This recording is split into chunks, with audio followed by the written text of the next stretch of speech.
In this video, I want to have a look at the graphs of equations that have higher powers of x.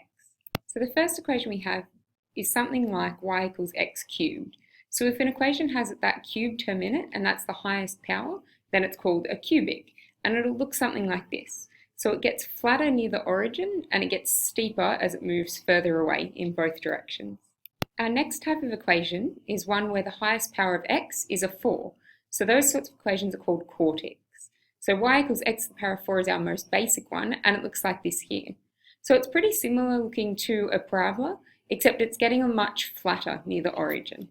Our next type of graph is circles.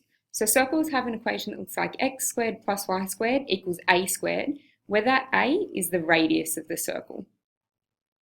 So in our example, if we've got a there, when we sketch it, it's going to come up to a and down to minus a for its domain, and its range is going to be from a to minus a. The last graph that I want to have a look at is semicircles.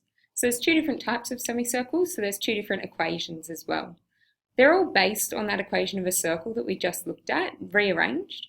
So if we had the square root of a squared minus x squared, then it's going to be a semicircle in the positive y values, so in these first two quadrants, and it's going to still have that radius of a. So its domain goes from a to minus a, and its range goes from 0 to a. If we put a minus in front of that square root sign, then it flips that semicircle upside down.